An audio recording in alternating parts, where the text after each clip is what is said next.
प्रामाणिक समाधान। गुरुवर नमोस्तु। 3 साल के बच्चे को जमीकंद का त्याग करवाने के बाद भी भूलवश वह स्कूल आदि में खा लेता है और किसी के पूछने पर त्याग है ऐसा कह देते हैं, तो क्या हमें इसमें दोष लगेगा? एक ऐसे ही बच्चे की बात मैं आपको बता रहा हूँ। एक परिवार मेरे पास आया, उनका 2.5 साल का बच्चा था। वो कुछ भी जमीकंद दो तो उसे खाना ही पसंद नहीं करता, कभी नहीं खाया। उसकी माँ ने बोला, महाराज हम लोग तो कभी खाते नहीं थे, जब ये पेट में था तो मैं यही भावना भाती थी कि मेरा बेटा पवित्र और संस्कारी बेटा बने। महाराज जी अब इससे कोई बोलता भी है खाने के लिए तो कहता है नहीं ये नहीं खाएंगे, और ये अनंत काय है। उसको इतनी बात समझ में आ गई, अनंत काय है। मैंने पूछा कैसे समझाया, तो बोले महाराज जी मैंने इसे जब ये थोड़ा बोलने लगा, समझने लगा, तो मैंने इसको ये बात समझाई कि बेटे ये चीज़ें नहीं खाना चाहिए क्योंकि ये अनंत काय है। पूछा अनंत काय क्या होता है? बोले सुई के एक नोक बराबर हिस्से में ऐसे इसके अनंत अनंत सेल्स है। हमारे पास दूसरे विकल्प हैं, हमें उनका प्रयोग करना चाहिए। माँ ये गंदी चीज़ है, मैं इसे नहीं खाऊंगा। उसे दिमाग में बैठा दिया तो वो नहीं खाता। अगर आप अपने बच्चों को किसी भी चीज़ को न खाने का निषेध करने की जगह उन्हें इस बात को उनके दिल दिमाग में बिठाएं कि क्यों न खाएं, तो वो उनके लिए थोड़ा लंबे समय तक टिकेगा। फिर भी बच्चे हैं, उनका मन चंचल है, संगति देखकर उनका मन दोलायमान हो जाता है। इसलिए चाहिए कि बच्चों की शिक्षा के साथ संगति का भी ध्यान रखें, और समाज को चाहिए ऐसे विद्यालय तैयार करें जहाँ बच्चों को वैसा अनुकूल वातावरण मिले। पर विडंबना तो ये है कि जहाँ ऐसे विद्यालय खुल भी गए तो माँ बाप खुद बच्चों को बिगाड़ते हैं। प्रतिभा स्थली में बच्चियाँ पढ़ती है, जब उनकी छुट्टियाँ होती है तो बाहर निकलते ही माँ बाप उनको चाट के ठेले पे ले जाते हैं, जैसे जेल से छूट कर आए। संस्कार कैसे पल्लवित होंगे?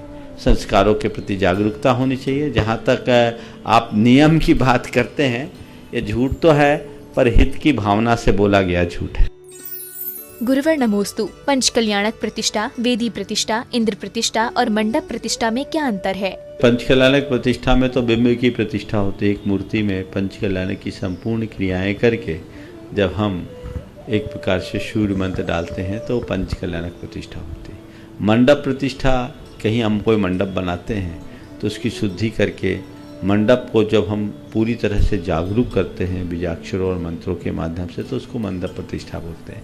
वेदी में भगवान की जो प्रतिष्ठा होती है उसकी विधि को वेदी प्रतिष्ठा कहते हैं। गुरुवर नमोस्तु। मैंने समय को खोया और समय ने मुझको खोया, तो हम ऐसा क्या करें कि समय हमें नष्ट ना कर सके? समय को खोया, समय ने मुझे खोया, अब मैं समय को कैसे अपनाऊं कि मुझे नष्ट ना करे? बस बीती ताही विसार के आगे की सुध ले। बीती ताही विसार के आगे की सुध ले।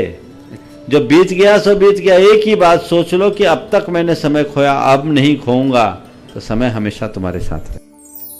गुरुवर नमोस्तु। जब घर में टीवी सेट, डिनर सेट और सोफा सेट है तो हमारा माइंड सेट क्यों नहीं होता है? TV set, sofa set, dinner set है, माइंड अपसेट है, इसलिए माइंड सेट नहीं है। माइंड को सेट करने के लिए इन सब को एक तरफ करो, समझ गए? इनके पीछे लगे रहोगे तो माइंड अपसेट होगा। मैं तो कहता TV set, dinner set, sofa set हो या ना हो, माइंड सेट ठीक कर लो, सब ठीक हो जाएगा। गुरुवर नमोस्तु। हम दुनिया में अकेले हैं और बेटा पत्नी की, बेटी दामाद की, शरीर शमशान की और जिंदगी मौत की अमानत है, तो हम इन्हें अपना क्यों मानते हैं? इसीलिए अपना मानते हैं क्योंकि हम ये जानते नहीं है कि ये किसकी अमानत है। ये जो हम बोल रहे हैं, मुंह से बोल रहे हैं, जिस दिन दिल से बोलने लगेंगे उस दिन समझ में आ जाएगा कौन किसका है। हमें तो बचपन से बताया गया, आप अकेला अवतरे मरे अकेला होए, या कहूँ इस जीव को साथी सगा न कोई, ये दूसरों को सुनाने के लिए है। जिस दिन हम एक खुद सुनने लगेंगे, ये हमारी अंतरात्मा की पुकार बन जाएगी, जीवन की दिशा और दशा बदल जाएगी। गुरुवर नमोस्तु। इस संसार में तीर्थंकर भगवान से शक्तिशाली, आभावान कोई नहीं है, तो कौन से कर्म के कारण तीर्थंकर भगवान पर उपसर्ग हुए थे?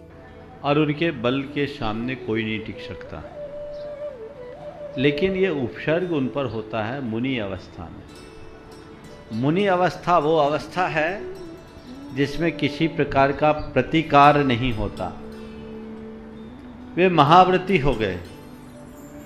जिस घड़ी भगवान के ऊपर उपसर्ग होता है, उस घड़ी उनके पास इतनी शक्ति होती है कि अंगूठा दबाए तो सामने वाला दब जाए। वे काय बल के धनी होते, पूरे लोक को अपने उंगली में उठाने की शक्ति उनके पास है, लेकिन वो उसका प्रयोग नहीं करते। इसी का नाम साधु है। साधु जो सबको सहन करे। आपने कभी विचार किया, पेड़ों के नीचे दीक्षा लेते हैं जी, वृक्ष के नीचे दीक्षा क्यों लेते हैं? वृक्ष के नीचे दीक्षा लेने के पीछे एक ही प्रयोजन है, वह है कि पूरी प्रकृति में पेड़ ही एक ऐसा तत्व है जो किसी चीज का प्रतिकार नहीं करता। सर्दी, गर्मी, धूप की बाधाओं को प्रतिकार रहित होकर के सहता है, खुद धूप में रहकर औरों को छाया देता है, पत्थर मारने वाले को भी मीठा फल देता है। बस उसी प्रकृति सुलभ साधना की उपलब्धि के लिए तीर्थंकर परमात्मा पेड़ों के नीचे दीक्षा लेते हैं। तो उनके पास प्रतिकार करने की शक्ति नहीं है, ऐसी बात नहीं है, वो प्रतिकार करते नहीं, यही उनकी साधना है। इससे वे अपने कर्मों की निर्जरा करते हैं। उपसर्ग उनके पापोदय का निमित्त बन करके आता है, लेकिन उनकी तपस्या उस पाप के जड़ को उखाड़ डालती है। गुरुवर नमोस्तु। वशिष्ठ जैसे ज्योतिषों ने अयोध्या में राज्याभिषेक के लिए मुहूर्त निकाले होंगे, तो क्या वशिष्ठ को रामचंद्र के वनवास और भरत के राज्याभिषेक मिलने का भान नहीं था? हमारे यहाँ एक वाक्य आता है, योगी वशिष्ठ सम ज्ञानी पंडित बच बच लगन धरे, करम गति तारे नाही तरे। कि योगी वशिष्ठ जैसे ज्ञानी पंडित ने लगन निकाला, लेकिन जिस घड़ी में राज्याभिषेक होना था उस घड़ी में वनवास हो गया। करम गति ताले नाही टले। उन्होंने राज्याभिषेक का मुहूर्त निकाला। अगर मुझसे पूछो तो मैं कहूंगा बिल्कुल सही मुहूर्त निकाला, सही मुहूर्त निकाला। उनने अपनी तय जो मुहूर्त निकाला वो बिल्कुल सही निकाला। हाँ, उनका आकलन छोटा था। उन्होंने अयोध्यापति बनने के लिए अयोध्या के राज्याभिषेक का मुहूर्त निकाला था, लेकिन वो मुहूर्त इतना बलवान था कि हर व्यक्ति के हृदय में उनका राज्याभिषेक हो गया। अगर रामचंद्र जी का वनवास नहीं होता तो राम अयोध्या के राजा होते, हर व्यक्ति के हृदय के राजा नहीं बन पाते। औरों की दृष्टि से सही है। भगवान महावीर को अमावस्या के दिन मोक्ष हुआ। लोग कहते हैं अमावस्या खराब है। अमावस्या खराब होती तो उनको मोक्ष कैसे होता? लेकिन संसारियों के लिए अमावस्या खराब है, क्योंकि संसारी मोक्ष नहीं चाहता। लेकिन परमार्थी के लिए अमावस्या ही अच्छी है, क्योंकि अमावस्या में भगवान महावीर ने मोक्ष पाया। एक बात। दूसरी बात, जहां तक ज्योतिष के सिद्धांत की बात है, ज्योतिष में खुद ये बात उल्लिखित है कि मुहूर्त आदि की भी बातें जो है वो एक देशी है, सर्वदेशीय नहीं। मैंने जब मुहूर्त शास्त्र पढ़ा तो उसमें अंत में आया, कई बार मैं बोल चुका, संक्षेप में बात कर रहा हूं, कि जब तुम्हारे पास कोई काम ना हो, काम करना जरूरी है तो लग्न बल से देखो। बोले लग्न बल नहीं मिल रहा है तो क्या करें? बोले नवमांस निकाल लो। नवमांस नहीं निकल रहा है तो क्या करो? बोले मनोबल से कर लो। समझ गए? तो ज्योतिष खुद बोलता है कि मनोबल के आगे कोई ज्योतिष काम नहीं करता। अब जहां तक बात रही अब्दुल कलाम साहब की, वो अपनी जगह बिल्कुल सही है, वो अपनी जगह बहुत सही है। उनने जो बात कही मैं उससे सहमत हूं। इनके चक्कर में ज्यादा नहीं पड़ना चाहिए। हालांकि ज्योतिष भी अपने आप में एक विज्ञान है। मुझसे किसी ने पूछा, महाराज आप ज्योतिष को मानते हो? मैंने कहा मेरा ज्योतिष पर विश्वास है, पर ज्योतिषियों पर नहीं। ज्योतिष पर विश्वास है, ज्योतिषियों पर नहीं, क्योंकि आज के सारे ज्योतिषी अवसरवादी हो गए। इससे इसमें विकृति आई। ज्योतिष एक विज्ञान है जिसका हमारे शास्त्रों में विधान है, लेकिन एक बात ध्यान रखना, उसका प्रभाव एक देशीय है, सार्वदेशीय नहीं है।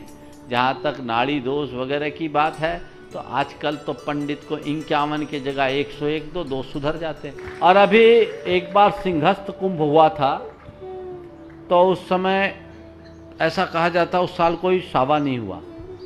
और उस साल मैं उन दिनों झारखंड में था तो वहाँ का एक अखबार आता है प्रभात खबर, उसमें एक परिशिष्ट आया था जिसमें करीब 50 ऐसे विवाह संबंधों का उल्लेख था जो सब सिंहस्थ कुंभ में हुए थे और सब सफलतम थे।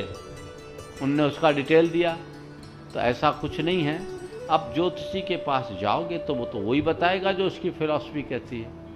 जिनका मनोबल कमजोर है वो ज्योतिषी के पास जाता है, ठीक। और ज्योतिषी के पास जाने वाला ज्योतिषी की बात नहीं मानता तो जिंदगी भर रोता है, और जो ज्योतिषी के पास नहीं जाता उसे कभी रोने की नौबत नहीं आती। गुरुवर नमोस्तु। मानव संबंधों से सबसे बड़ी गलती है कि वह आधा सुनते हैं, चौथाई समझते हैं और शून्य सोचते हैं, लेकिन प्रतिक्रिया दुगनी करते हैं। तो ऐसा क्यों होता है? तो ये मनुष्य की एक दुर्बलता है। इसके कारण उसके अंदर अधीरता होती है। अपने अंदर की अधीरता को जब हम कम करेंगे तब हम शून्य से शिखर तक पहुंच सकेंगे। जो मनुष्य गंभीर होते हैं, जिनकी समझ सही होती है, वे ऐसा कभी नहीं करते। वो पूरा सुनते हैं और सुन करके कम प्रतिक्रिया करते हैं। हमारे यहाँ एक सूक्ति है, महसाम वृत्तिर दुर्लक्षा। महापुरुषों की वृत्ति दिखाई नहीं पड़ती, वो कम से कम प्रतिक्रिया करते हैं। आपने किसी पहाड़ी नदी को देखा होगा, उफनती दिखती है, ऐसा लगता है जैसे सब कुछ उखाड़ कर ले जाएगी। और गंगा को देखा है, गंगा बह रही है कि ठहरी हुई हमें पता ही नहीं लगता। उसका पता तब लगता है जब आप उसमें पांव डालो कि इसमें कितना करंट है ना। तो जहां अथाह जल है उसका पता नहीं, और जहां उथलापन है वहां बहुत बहुत उतार चढ़ाव दिखता है। तो ये मनुष्य के उथलेपन की पहचान है। जो धीर भीर गंभीर होंगे वो इस तरह की प्रवृत्ति नहीं अपना। गुरुवर नमोस्तु। वह क्या है जिसके मिलने से वह सब कुछ पा सकता है, और वह क्या है जिसके मिलने से व्यक्ति का सब कुछ लुट जाता है? तो हम आत्मा को कैसे पाएं? तो हमारे भीतर की निधि है। अगर हमने अपनी आत्मा को पा लिया तो सब कुछ पा लिया, और आत्मा को खो दिया तो सब कुछ खो। हमने आत्मा को खोया नहीं, आत्मा को भुलाया है। समझ गए? और भुलाया क्यों है? अनात्मा में उलझ जाने के कारण। जैसे जैसे हम अपने आप को अनात्मा से समेटते हैं, आत्मा के निकट आते हैं, और जिस पल सबसे सिमट जाएंगे आत्मा हमारे सामने उपस्थित हो जाएगी। गुरुवर नमोस्तु। अचानक आई शारीरिक विषमताओं के कारण गुरु दर्शन से वंचित श्रावक अपने मन को कैसे समझाए? सबसे पहले तो मेरी तरफ से उनको आशीर्वाद पहुंचाना और उनसे कहना अधीर मत हो। हम सह करके ही समर्थ बनते हैं, और कर्म का उदय आया है। हमें कर्म को भोगना नहीं, कर्म को काटना है।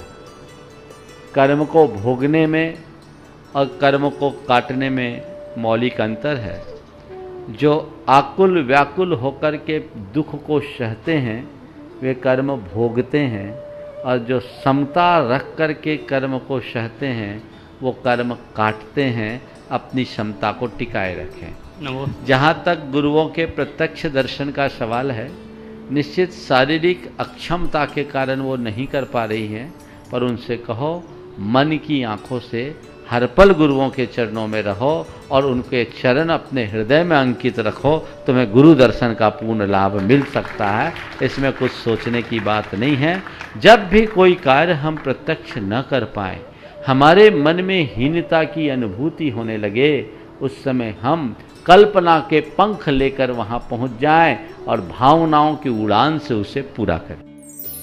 गुरुवर नमोस्तु। जिंदगी तस्वीर भी है और तकदीर भी, लेकिन फर्क रंगों का है। हम तस्वीर में मनचाहे रंग भर सकते हैं, पर तकदीर में मनचाहे रंग हम कैसे भर सकते हैं?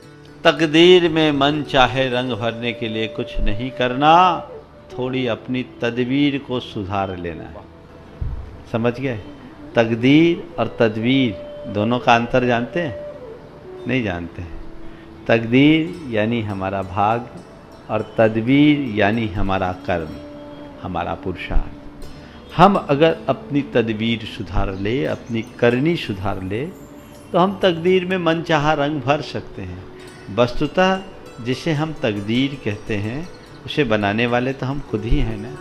तो उसमें हम रंग भरना चाहें तो बस एक तरंग अपने भीतर जागृत करें सत्कर्म की, जिससे हम अपने भाग्य को सुधार सकें। गुरुवर नमोस्तु। किसी महापुरुष ने कहा है कि मनुष्य धर्म के लिए नहीं है बल्कि धर्म मनुष्य के लिए है। तो क्या ये वाक्य आगम के अनुसार सही है? मनुष्य धर्म के लिए कतई नहीं है, धर्म मनुष्य के लिए, ये सही है। हम अगर धर्म के लिए अपना सब कुछ वार देते हैं तो चूक है। वस्तुतः मानव जीवन या पूरी प्रकृति के सुधार के लिए ही धर्म है, इसलिए हमें इसका ध्यान रखना ही चाहिए। गुरुवर नमोस्तु। इस अतृप्त जीवन के मध्य मनुष्य धन दौलत शोहरत के पीछे भाग रहा है, तो मनुष्य तृप्त जीवन के लिए क्या प्रयास करे? इच्छाओं की पूर्ति से इच्छाओं पर नियंत्रण संभव नहीं है। इच्छाओं के नियंत्रण से ही इच्छाओं से मुक्ति संभव है। हम क्रमशः अपनी इच्छाओं पर नियंत्रण का अभ्यास करें, और उसके लिए एक बहुत सहज उपाय है, वह है यथार्थ का चिंतन। मनुष्य यदि जीवन के यथार्थ का अनुचिंतन करने लगे तो अपनी इच्छाओं तृष्णाओं पर बहुत आसानी से नियंत्रण ला सकता है। यथार्थ क्या है? जिसने जन्म लिया है उसका मरना निश्चित है यथार्थ। न हम कुछ लेकर आए हैं न हम लेकर जाएंगे, ये जीवन का यथार्थ है। न कोई हमारा है न हम किसी के हैं, ये जीवन का यथार्थ है। और जैसा करेंगे वैसा भरेंगे, वो यथार्थ है। यदि ये बात मनुष्य के मनोमस्तिष्क में अंकित हो जाए तो फिर उसे ज्यादा कुछ कहने और करने की आवश्यकता नहीं। गुरुवर नमोस्तु। प्रार्थना क्या है? प्रार्थना कैसे, कब और किन क्षणों में, किसके पास, किसके लिए करनी चाहिए, ताकि भावना योग की साधना भावना योग से साकार हो सके? प्रार्थना क्या है? प्रायः प्रार्थना को हम लोग निवेदन के अर्थ में लेते हैं, पर प्रार्थना अनेक रूप में प्रयुक्त होती है। एक है याचना, एक है कामना, एक है प्रार्थना, एक है उपासना।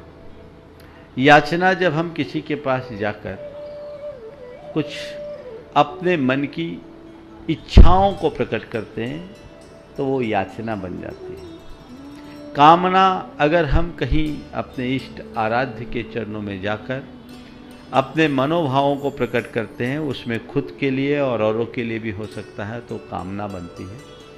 जब हम अपने इष्ट के गुणों की आराधना करते हैं तो वो उपासना या आराधना कहलाती है। लेकिन प्रार्थना क्या है? प्रार्थना का मतलब है अपने इष्ट के समक्ष जाकर अपनी लघुता को प्रकट करके स्वयं को शक्तिमान बनने और बनाने की शक्ति पाना, चाह करना, ये प्रार्थना है। तो हम जब प्रार्थना करते हैं तो इसलिए नहीं करते कि प्रभु मेरे संकटों को टाल दो, अपितु प्रार्थना इसलिए की जाती है हमें इतनी शक्ति दे दो ताकि मैं संकटों को सह सकूं, मैं शांत रहूं, मैं संयत रहूं, मैं सकारात्मक रहूं, मैं अपनी सीमा और मर्यादाओं में बंधा रहूं, भावनाओं के वेग में न बह सकूं, हर पल सहनशील बन सकूं, हर तरह से समर्थ बन सकूं, इस प्रकार के उद्गारों की अभिव्यक्ति वो प्रार्थना है जो हमारे जीवन में आमूलचूल परिवर्तन ला सके।